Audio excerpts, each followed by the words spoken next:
Junagadh SOG પોલીસને બાતમી મળી હતી કે માંગરોળ તરફ એક મોપેડ પર મેફેડ્રોન ડ્રગ્સ લઈ જવામાં આવી રહ્યું છે, જેને આધારે તપાસ કરતા માનખેત્રા પાસે એક કાળી મોપેડ પર 3 શંકાસ્પદોને રોકી તપાસ કરી હતી.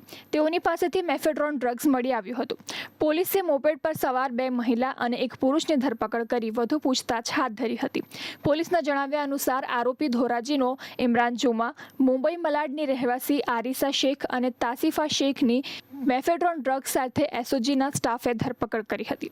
પોલીસે આરોપીઓની પાસેથી 23.90 ગ્રામ મેફેડ્રોન ડ્રગ્સ, 40,000ના મોબાઈલ ફોન તેમજ મોપેડ મળી કુલ રૂપિયા 3.63 લાખનો મુદ્દામાલ જપ્ત કર્યો હતો. પોલીસ દ્વારા આરોપીઓની વધુ પૂછપરછ કરી આ ડ્રગ્સ કોણે મંગાવ્યું હતું અને ક્યાંથી લાવ્યા હતા સહિતની તપાસ શરૂ કરી છે. માંગરોળ પોલીસ સ્ટેશન ખાતે એક NDPS એક્ટની કલમ હેઠળનો ગુનો દાખલ થયેલો છે, જેમાં એસઓજીને એક ઇન્ફોર્મેશન મળેલી કે જેમાં ઇમરાન જુમા મતવા કે જે ધોરાજીવાળો છે, જેઓ મુંબઈની 2 મહિલાઓ સાથે માંગરોળ ખાતે ડ્રગ્સનું વેચાણ કરવા માટે આવનાર છે, જે હકીકત મળતા માંગરોળ પોલીસે વોચ ગોઠવી, જેમાં એક મોપેડ GJ3MN 2467માં શંકાશીલ જતા એસઓજી પોલીસે તપાસ કરતા તેઓની પાસેથી 23.99 ગ્રામ મેફેડ્રોન ડ્રગ્સ કે જેની કિંમત 2,39,900 રૂપિયા તેમજ 3 મોબાઈલ જેની કિંમત રૂપિયા 40,000, વજન કાંટા